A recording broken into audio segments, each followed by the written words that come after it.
আজকে ওই যে ইতে ঢুকাইছি ওটিতে না, আমি এই যাইতেছি, আমি ওই যে সকালবেলা গাড়ি বদলে দিতে পারি নেই তো, আমি প্রায় চলে যাবো 10 মিনিটের মধ্যে। মায় আছে, বাইজিদ আছে,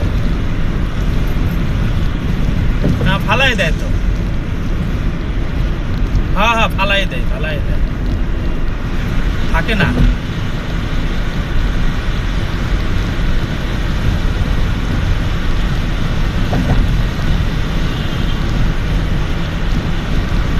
আরে না না হ্যাঁ প্রবলেম না, ওটা এখন মনে করেন 1000-4-5টা মানুষেরই ফালাই দেয়, কারণ এখন মানুষ খায় হলো সব উল্টা পাল্টা জিনিস খায়, সব হলো আপনার এইটা খায় ওইটা খায়, ব্রয়লার মুরগি খায় ঠেললা, ওই পিত্তর মধ্যে মনে করেন আগে মানুষ খাইতে ফেরে এখন খায় সব হাইব্রিড, ওই পিত্তর থলির মধ্যে আস্তে আস্তে পাথর জন্ম নেয়। আর আগে তো মানুষ পরিশ্রম করতো, এখন তো মানুষ কোনো পরিশ্রম করে না, কোনোই পরিশ্রম করে না। আগে দেশ গ্রামে মানুষ হাঁটতো প্রচুর, ঢাকার মানুষ কি হাঁটে সারাদিন বাসার মধ্যে নাহলে নিচের মধ্যে, যেমন আমি সারাদিনে মনে হয় 10 মিনিট হাঁটা পড়ে না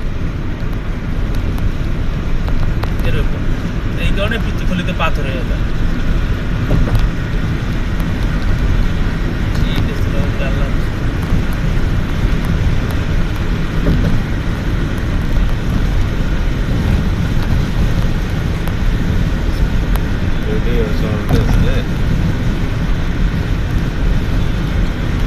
কাইফা লুকা না,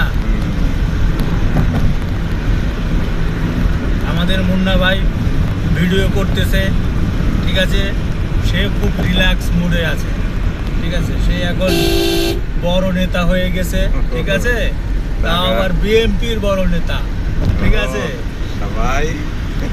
আপনারা সবাই দোয়া করবেন যে কয়েকদিন পরে মুন্না ভাই দলের সাথে ঠিকঠাক মতো থাকতে পারে। ধন্যবাদ সবাইকে, আপনাকেও ধন্যবাদ। ইনশাআল্লাহ।